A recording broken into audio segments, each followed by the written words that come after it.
Hey guys, welcome to another week of Brett's Property Rants. So the 3rd of February today. So actually all good news around except for one thing, which is obviously house prices, which have started to come down. But obviously we're going to expect that. We'll talk more about that today. We've also got some more trade, leaving Brexit, we've got the, various trade things that we're doing now. So that's great. We've got unemployment, we've got redundancies, all good news in that respect. We've got student property. Is it bloodbath in the water? And, the vultures can smell it. And we're starting to see some big transactions happening. So we'll talk a bit about that. Stamp duty extension. Let's see what happens, hey? Now, look, house prices falling. It's expected, yeah? But then we're going to look at actually inner city rent or major city rents and also London rents.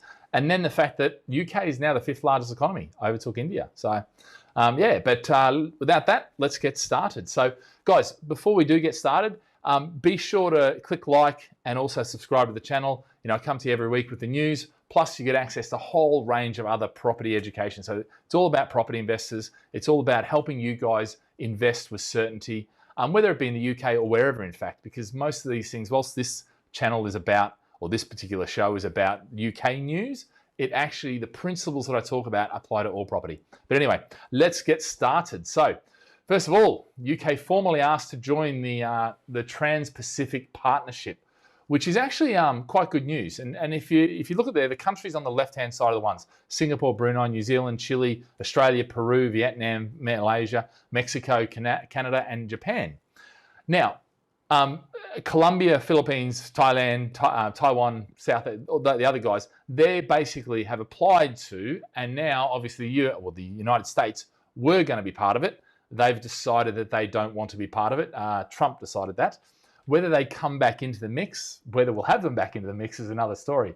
But it's actually good news because it just shows you that whilst Brexit was a debacle, and I'm not saying they're going to be good at this negotiation side of things, the reality was or is that we are out there and we are building those relationships, and we actually have got a relatively good amount of power. I mean, we are the 5th largest economy in the world. Now, you may say, okay, we were the 6th because India took us over. India is really struggling with their coronavirus. In fact, I'm probably talking before I should on that. But yeah, guys, make sure, by the way, any comments you've got, chuck them into the comments thing. I haven't seen, oh, hold on, there was an error loading comments, it says. Well, that's no good. Let me just see if I can get that up and racing again. Anyway, we'll continue on irrespective. So if we can try and pump a comment, someone just give me a comment, and we'll see how we go. But yeah, we're having problems with the comments, basically. I think it's just the Restream software I'm using. Anyway, we'll continue on. Oh no, we've got one. They must be working. Yeah, no, my YouTube live feed is down. Try going to the main channel and then going back in, because what I noticed today was it's duplicated the actual live stream. So yeah, Adrian, just jump out and then go into my main Brett's Property Rants, and you'll see that there's a live one there, and there's also the pre-programmed one. But so all good. Yeah, I can see them now. The comments are working. It just said there was an error. Anyway, good. So I think it's good news that we're starting to get out of this TPP, and we're talking about various trade pacts that we're going to be, because they are the direction that we need to head in. And we've left one. Now, okay, we've left on those sort of equal terms, but now we've got that. Now we can go out and make the other ones and really get them done. And if we've seen anything with the way the vaccine's been handled with the EU, in some ways, look, am I for EU, Brexit and all that sort of stuff? I think, to be fair, we had the cake and eat it too in the arrangement we had. And, having us placed in Spain and traveling there, it's going to be more of a pain in the bum. But actually, it now does give us freedom. It's the question is what we do with that freedom around Brexit. So, yeah. Okay, good news on the horizon. So, unemployment. Yeah, has come out at 5%. Now, this is September to November, okay? So, and it was released on 26th of January. But the good news is it was only 4.9 before. So, unemployment hasn't actually jumped up, which is good news, okay? So, that's something that's fantastic. You can go on the Office of National Statistics and see those stats when they launch them. I basically do. Every time they come out, I put them in here, because I think that's one of the key measurements of how the recession is going and how we're coming out of that. And I've said that from day one. If you look at the employment or unemployment rate, as long as that doesn't skyrocket up, there were estimates of 14%, 8%, and actually we've held it fairly well down. And that's because of government spending. And we'll take a look at that. Actually, if you're not joining in at 5 p.m. today, I have a webinar. You can go to gladfish.com webinars and go. There's one at 5 p.m. this afternoon talking about predictions and trends strategies, hotspots, and lettings and management, the future of lettings and management this afternoon at 5 p.m. So we've got 4 other guest speakers on with us. And that'll be a really good one because I do get into a bit more detail there, and the other speakers will get into more detail about areas and things like that. But the other one that we've been looking at is redundancies. So redundancies, they started at 11.3, went to 13.2, and they've only gone to 13.3, and they've gone to 14.2 per 100,000 employees.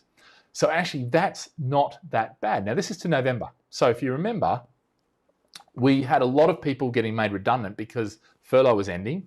Then furlough got extended. So actually, that's the reason why we had a bit of a jump of 2%, and now we had a smaller jump. That's good news, and it is affordable. If you've watched, my previous, things, you'll see that actually because the developed economies, of which the UK is one, are buying at such low interest rates right now and putting them over such a long time, they're actually refinancing old debt, which is higher interest rate, from the last recession and that, with really, really cheap debt. So the repayments and the percentage of GDP the repayments have to make is a lot less, which is great news, okay? And that's why they can afford to spend so much money, and it will. Spend, invest, whatever you want to say, borrow and then spend it on the economy to keep the economy floating. It's interesting with this because, I've seen, a couple of things here where, this student housing fund backed by Singapore's Metro. Actually, I know these guys quite well, 41 million. They bought a place. There's, 120 million in US student housing. This is, I think for me, this is a bit of blood in the water. There are deals out there now, and this is what you start to see. The smart money gets in while other people aren't. And so we're seeing lots and lots of smart deals going on now. And, even because the recession hasn't hit as hard, maybe the deals aren't as fantastic, but the fact is now that we're sort of coming through and we're recovering and things are starting to look, better, actually those deals are really starting to come to the fore and be done. And those that haven't survived where, let's face it, students, a lot has gone online, people haven't been coming back. So there's been a lot of turmoil in that marketplace. And it's not just that marketplace, the service department marketplace, there's a lot of different, things like that. Touch wood, the bulk standard residential property hasn't been that poorly affected. Yeah, so that's quite good. So it's interesting with this whole thing because you really have to, as an investor, you've really got to look at the headlines for what they are and what they represent. So we're starting to see these bigger deals because those bigger funds that have the money are starting to come in and go, you know what, we're not buying because we think, today's great. We're buying because we think tomorrow and the next day, I'm talking next year and the years after, is where those assets, when they recover, will come back. And so that's sort of, that's vote of confidence in the student market, certainly, coming back. And I do agree with that. I mean, it's interesting. I'm going to do a separate one on the student side of things. So I think I've been getting feedback from a lot of people saying, hold on, with all the students not going back, there's 700,000 of them not coming back. Or sorry, no, that's population in London. We'll get to that in a sec. There's lots of students who aren't coming back, or the EU students who aren't allowed back, or they are, but they've got to pay international student fees, okay? So there's a lot of this sort of thing going on. So is that going to affect major cities and university towns and things like that? Potentially it will, but I think actually that university degree is still quite a robust. People aren't prepared to give up having a degree. So I think they will bounce back. It's just, it might take till next year, the year after. We'll see, And I think, there will be some done online. MPs battle for stamp duty holiday extension. So effectively, they extend their stamp duty holiday for an additional 6 months. Petition got over 100,000, so they debate it. Now, interesting with this. You'll see they're saying for an additional 6 months. I don't agree with this, and I don't agree with this because of this. I think if you just do carte blanche 6 months, that just kicks the can down the road. And when you kick it down to is the end of September, when everything starts to slow down for the winter. And so that's actually the worst thing you want to do. If anything, I've got no problem with it being 6 months, but then make it that you have to exchange by this date and have to put conditions on it, And if you do that, I think that will keep the market going. Yeah. Now, obviously, if we, the longer we leave it, the more the market's going to thrive. Yeah. And that's just because anytime the government sticks their nose out of things, it works. So even though they are, by not collecting that, it's one less hurdle that we need to go through. So that's actually good news. But I think, just extending it 6 months, I think is ill thought out. I think that literally sends us into a cliff edge, and that's where we'll see house prices potentially drop quite a bit because, everyone's going to be heading towards that. And what will happen is when we head towards that, people will go, oh no, we're going to get it through and then it'll want to be another. So if you're going to do it for 12 months, get us through this entire period, or phase it in through, so anyone that's exchanged by this date, anyone's that done, so do put conditions on it. And I think that's what you start to see this year is it won't be just a carte blanche, everything, thrown in. It'll be this for this, this for this, and this for this. A lot more, targeted. Although we'll see, because, we've been in lockdown for a lot longer than we thought, and the economy is suffering a lot more than we thought. The UK economy has been hit pretty hard, with lockdowns and all that sort of stuff. It has been, but I think we are seeing light at the end of the tunnel with vaccines. And, I saw the other day the stats, 1% of the population in one day got their first jab, which is bloody tremendous. So, yeah. So the exception to the thing is that house prices have started to fall as stamp duty holiday nears. Now, for me, this has nothing to do with stamp duty holiday nears, okay? They're saying 0.3%, so it's not a huge amount. This is nationwide. And remember, with all your stats, you've got to pick where they are and what you're doing. I think the key here is that by saying, oh, it's because stamp duty is ending. No, I don't think it is.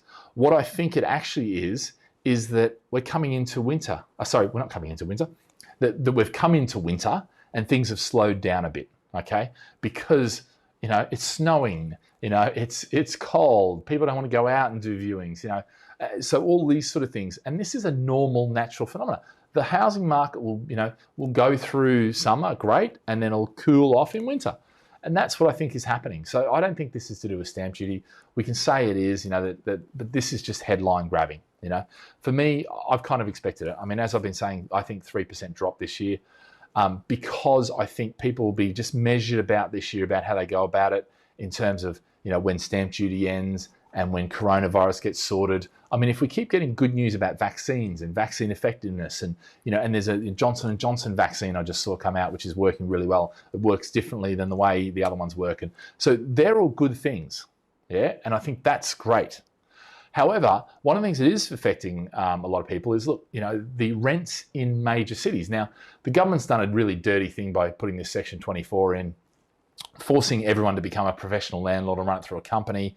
Otherwise they can't claim their rent. I mean, it's not a like-for-like business. They really have punished small investors, and we know that. But anyway, coming back to this. So this is the residential rental growth in large cities. So you can see there, London, 5% drop, 2020. So that, that's dropped quite considerably. We'll have a look at that, we'll quantify that in a sec. Edinburgh, Cardiff actually has done pretty well. Manchester's come off, Leeds has come off. All various, things are going on. Not hugely. I mean, if you look at that, nothing is really, 10, 15, 20%, okay? Which I think is quite interesting because, for me, and that rings true to the figures we're seeing with, we've got over 1,300 properties we manage. And the reality is that rings true. We're not seeing massive drops. We're seeing some rises, we're seeing some drops. We're seeing, certainly we saw a few drops in London where there was lots of service apartments. But then, we got a lot of those service apartments back on, where people are renting out service apartments, they're now not. They put them on long net. But interestingly, and I think this is the distinction here, is everyone's running around saying, oh, London rents, oh my goodness, they're dropping. Well, look at this. Okay, so are we ready? So 19, December, January, February, March. So this is actually going through. You can see green, which means there's basically increases. Now we start to see decreases, all right? Now we start to see the big decreases, the 12 to 15. But look where they are. Islington, Kensington, Chelsea, City of London, the top end premium property. Actually, on the outskirts, things have actually grown. Now, if we look at that same one again, which is basically inner London boroughs and outer London boroughs, okay, things like, 15% drop in the City of London. The high end, stuff, that's dropped. But actually, when we look at the outer London boroughs, no, not so much. We've had a bit of a drop, but we're talking plus or minus 3%. Which can happen in any month, okay? So, don't believe the BS that you see all the time, yeah? Hey guys, I haven't had any questions yet. Is any questions from this? Any thoughts? It doesn't have to be on the topics that I've been covering. Might be a question you've got something to do with that's in the news or out of the news or something about your personal portfolio. Feel free to jump it into the comments and I'm happy to answer it while we're going through. But look guys, I think the key here with all of this is, you've got to really look at the data you're being given. And I think, we saw before that house prices dropping, but that was the nationwide nationwide thing. You might find that Halifax has them increasing. You might find land registries going up. You might, and this is the problem with the media, is they're always picking this and choosing that, and one day they're this and the next day they're that. Seth Cohen, love the 3+1 plan. Awesome, buddy. Thank you. So yeah, but look, I think the key here is, you've got to get local. So if you're reading something and it says London is dropping 15% as the headline, you got to go, hold on, where am I? Because you may well be in somewhere like Bexley, which actually is increasing at going up 3% rents, which is quite interesting. I won't show you that anyway, but yeah, trust me, it might be in that area. And when you're in that area, what you realize is actually things are going pretty good. Yeah, and it's all cyclical, obviously, so you've got to play the cycle a bit, and that's all part of, what I talk about continuously and what my team talk about continuously. It's not just about buying a property on a plot of land somewhere. You've actually got to look at a number of different elements to it, what the market's doing in that local area, but you've also got to look at the wider market and what's happening. I mean, the thing now is there's so much new input or stimulus or data that's coming in. And I think that really can be confusing, especially if you don't know and you don't have the framework with which to invest. And I think that's something you've got to be careful of, because if you don't have that, then you're going to be swayed to and fro from every headline. And I think that is in of itself a problem. So Haman has just come, do I think short lets and HMO market is still viable? Yeah, I do. I think there's always going to be a position for it. I think with HMOs, my take on HMOs was it become, all of a sudden you get your yields back, which was great, fantastic. More maintenance, costs, all those sort of things, with licenses and that. But the reality is that the pendulum almost swings. And what happens is everyone jumps in and then they overdo it and then it corrects. Yeah. And so the problem is if you go in and you jump in here, you're probably likely not to have the performance or not to have the results you want. If you got in very early, then you're probably fine. So I think the HMO markets, there's still a viable market, 100%. I don't think that's going to go away. Absolutely not. Because people renting a room, affordability. Affordability is not getting any better. Well, actually, it is getting better now. And that is cyclical. But there's still always going to be people who want to rent a room. They can't afford a whole place. That's the nature of the property market in every market that I've seen. So that is viable. In terms of short lets, right now, there's not a lot of demand for short lets. Long-term viable? Yeah, I think there is. Because at the end of the day, Airbnb, and if we look at the bigger picture here, which is where technology and automation and all these, things, and hopefully what happens with all this automation and that is it frees us up from the daily grind. What it means is that we can do things like go on holidays. We can do things like go to London and take a short let, rather than a hotel because, I've got 4 kids. You take 4 kids, a helper, and Arlene and I, you need 2 or 3 rooms, and that becomes obscenely expensive. Whereas we can fit quite comfortably into a house, and we're happy to do that. So Airbnb and those sort of things, I think will definitely have, and they are definitely viable. I think the problem is it's never really are they viable or not. It's more that there's too much volume too quickly for the market, the local market, to absorb it, and that's normally what happens. It happens with students. It happens with HMOs. It happens with that. It even happens with new build property, okay, in some areas where, they just get saturated. And you put 300 units all at once, all of a sudden, when there's a unit for, 1,300, you add 10% to the market or whatever, 3,000, then all of a sudden you affect that market, all right? But it does, sort itself out long term. And I think it will. So, yeah, so I'm answered. Okay, so this is a long one. So can you give me thoughts on interest rates? There's a lot of talk of negative interest rates being considered by the Bank of England. Do you think they'll increase or decrease? I think it depends on what happens with the virus, okay? Now, firstly, I'll qualify this. I don't think you and I are going to get negative interest rates. I don't think that's on the cards. So, forget about that. Do I think we've got low interest rates? Yeah, I think interest rates will probably stay where they are. And if there's any more margin given in going in negative, that'll be for the banks, that'll be for the lenders and that sort of stuff. It won't be for the individual investor like us. I can't see that happening. So I just don't see that. So, what do I think they're going to do? I actually think we are into recovery now. And I think the governments around the world, not just the UK government, governments around the world, they are all actually focused on making sure we continue to recover. Yeah. And actually, I talked about the developed world being able to borrow really cheap rates, and that's where you're talking negative interest rates and things like that. We're talking below inflation potentially, which is, fantastic. What that means is they can borrow and they can spend, and that spending stimulates the economy and takes us out. And the great thing is, from my perspective, is that what the government has been really focused on doing by keeping the property market open, by allowing developers to continue building, by all these sort of things, by keeping those wheels flowing, that keeps the whole economy flowing, because the plumbers and the carpenters and the bricklayers go out and they earn money, and then they go and spend it in the community and they buy stuff. And that keeps the whole money supply circulating. Rather than putting it in up here and then hoping it trickle down, which doesn't work, it just stays up there. Putting it down here, it trickles up. And that actually, I think, works amazingly. So yeah, so Smiley A, yeah, I mean, that's my take on that. I don't think you're going to see negative interest rates in terms of what you're going to get, but potentially we will if the vaccine doesn't work, if it continues to go on. But I don't think it is. There's enough positivity about vaccines and enough variety of vaccines coming in, and and enhancements and that sort of stuff, that I think I think this year is going to be a bit of a write-off in terms of stuff happening in that. But yeah, I think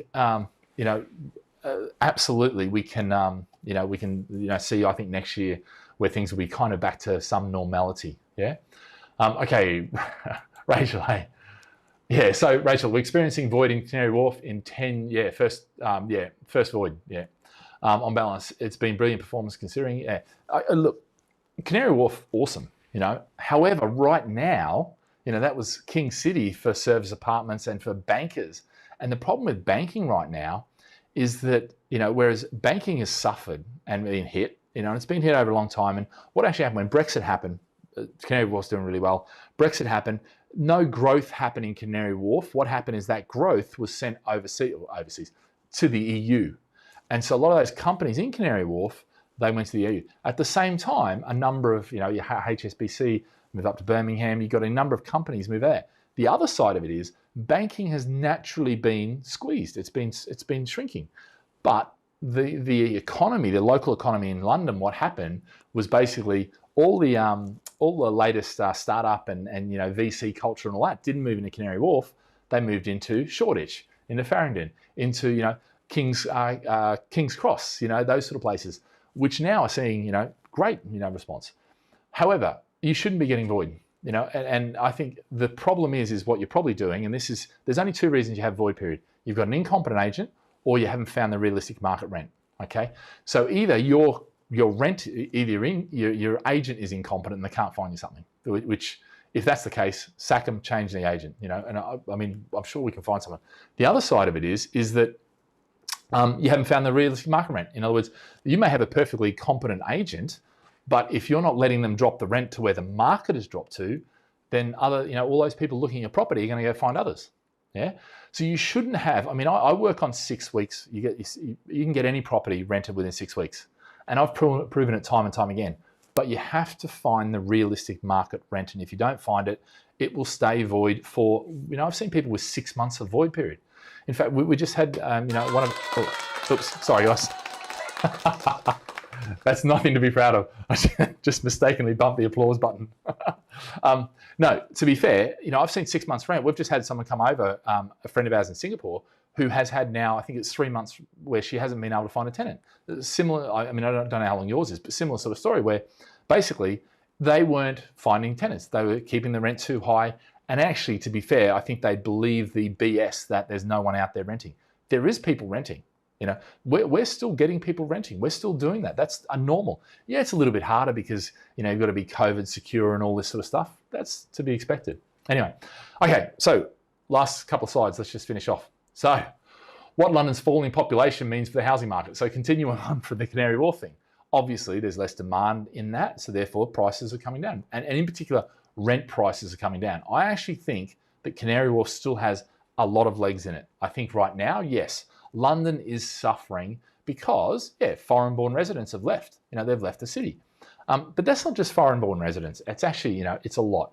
Look, I think, I think that the key here, the key one with this one is that, look, right now, if you walk down London streets, it's in lockdown, and actually it looks pretty damn bad. It looks pretty damn, deserted and all that. And you can sit there and go, oh, look at all these businesses gone bust.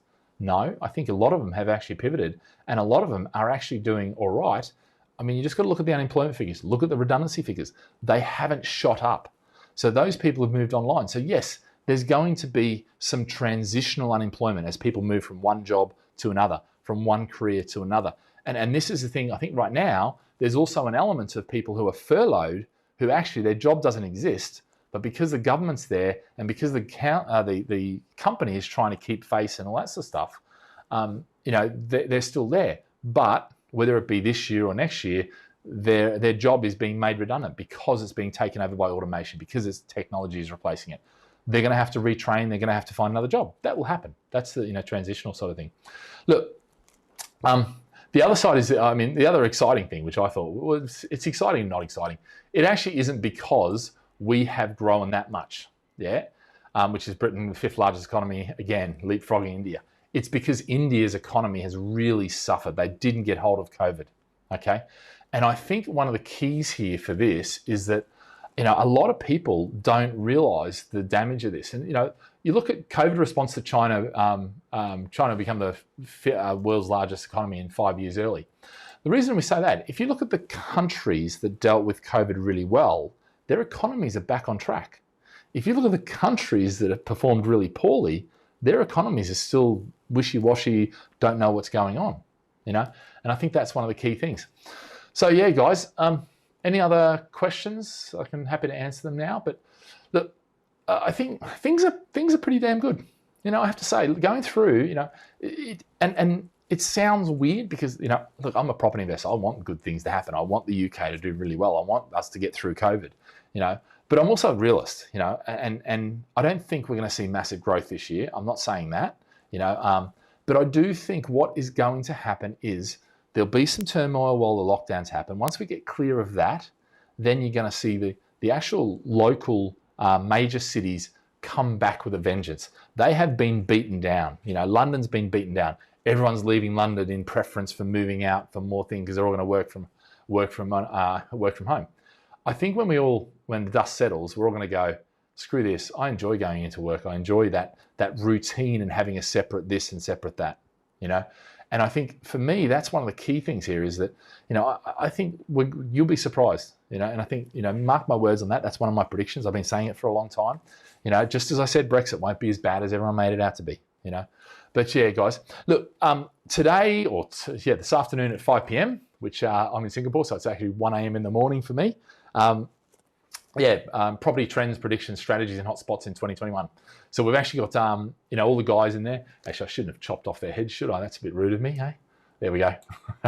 So we've got Dawn, Ryan, Dan, and Ritesh speaking about those topics. So we'll give you really, a lot of certainty about this year, okay? Which is great. But look, guys, any questions you've got, you can send them through to webinars@gladfish.com. And obviously, if you want to, it's webinars, gladfish.com/webinars is the webinar page. And that's tonight, 5 p.m. Okay, and we'll go for about an hour and a half, question and answer at the end. But yeah, guys, any question you've got, you send them through there and I'm happy to record responses for you. But yeah, guys, thanks for watching and we'll see you again next week. Stay safe. And let's hope this good run of news keeps on. Rachel, I was going to say, if just pop me an email with the details, or maybe we'll have a conversation offline about that, because you shouldn't have void period. If it's only a week or two void period, then that's expected. But yeah, you shouldn't have an extended void period. But yeah, it has been brilliant, and it will be brilliant. I think it will continue to be. Don't write off Canary Wharf yet. It is still a mini city. It's of the East. So yeah. All right, guys, have a fantastic week, and we'll see you again next week. Bye.